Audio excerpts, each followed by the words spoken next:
Sherzod aka, hozir O'rta Osiyoda 3 ta vrach bor ekan. Bittasi siz ekan. Mana yosh olim, tibbiyot fanlari bo'yicha, mana falsafa fanlari doktor ekansiz.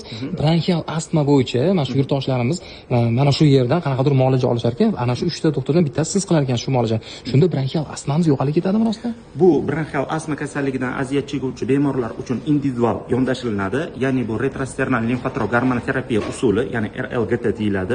Bu bo'yicha xonamga kelishingiz mumkin. Barcha bu usul bo'yicha patentlar, sertifikatlar va ruxsatnomalar olingan. Bu usul bemorlarda birinchi qaysi glikokortikosteroidga nisbatan sezgirligi borligi aniqlab, undan so'ng bemorga shu muolaja kerakmi? Shunga asoslangan holatda biz dori-darmonlarni tanlab muolajalarni o'tkazamiz. Bu muolajalar 3 yoshdan kattalarga bajariladi va ehtiyoj bo'lsa, ya'ni bronxial astma kasalligidan uzoq muddat aziyat chekuvchilar, astmatik status holatiga tushganlar uchun bajariladi. Faqatgina bu muolajani o'zi emas, bu muolaja bilan birgalikda kislorod terapiya, ingalyatsiya terapiyalari ham olib boriladi.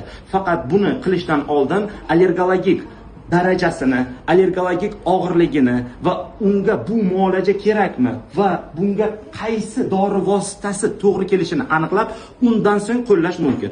Ko'pchilik odamlar, ya'ni negativ desak ham bo'ladi, gormon qo'llashadi yoki boshqa. Bu dunyo standarti bo'yicha qo'llaniladigan usul hisoblanadi. Faqatgina qaysi dori, qaysi gormon kerakligini aniqlab 3 kungacha qo'llashimiz mumkin.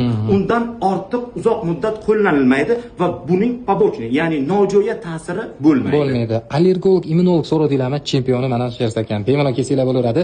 8 dan 5 gacha shu yerda bo'lasiz. Biz 2 smenada qabul qilamiz.